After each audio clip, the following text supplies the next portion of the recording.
এয়া জাগুনৰ কথা সংৰক্ষিত বনাঞ্চল কাষেৰে বৈ গৈছে বুঢ়ীদিহিং নান্দনিক পৰিৱেশৰ প্ৰতি ভাবুকিৰ সৃষ্টি কৰিছে প্ৰকৃতিয়ে দেখাত শান্ত সমাহিত এই বুঢ়ীদিহিঙে গ্ৰাস কৰিছে বনাঞ্চলখনৰ বিস্তৰ অংশ সপৰা সপৰে খহিছে কথাৰ গৰা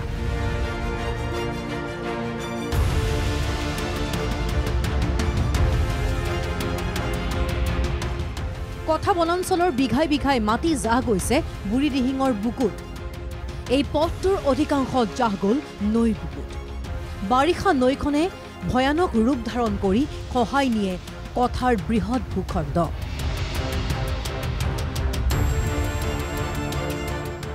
পৰিণতিত সংকুচিত হৈছে বনাঞ্চলখন কমি আহিছে বন্যপ্ৰাণীৰ বিচৰণ ভূমি হাতী বাঘ পহু আদি বন্যপ্ৰাণীৰ আৱাস ভূমি এই কথা বনাঞ্চল হাতী আৰু পহু এনেকে বাঘো আছে আপোনাৰ গুটেখিনিয়ে আছে সব ধৰক পহু বাঘ এইদৰে চৰাই চিৰিকটি মাটিকালি আমাৰ টোটেল আছে ধৰক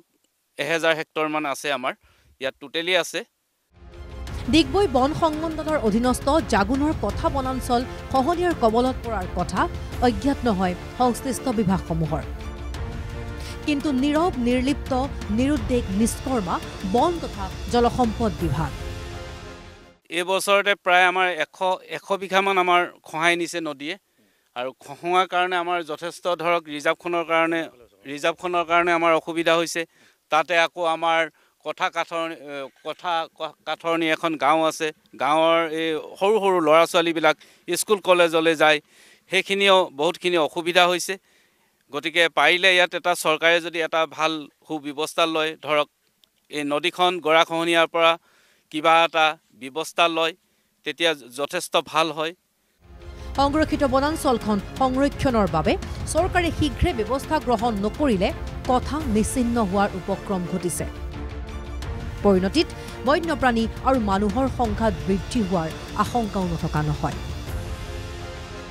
কেমেৰা পাৰ্চন গৌতম গগৈৰ সহযোগত তিনিচুকীয়াৰ পৰা প্ৰাঞ্জল প্ৰতিম ভূঞাৰ ৰিপৰ্ট NKTV+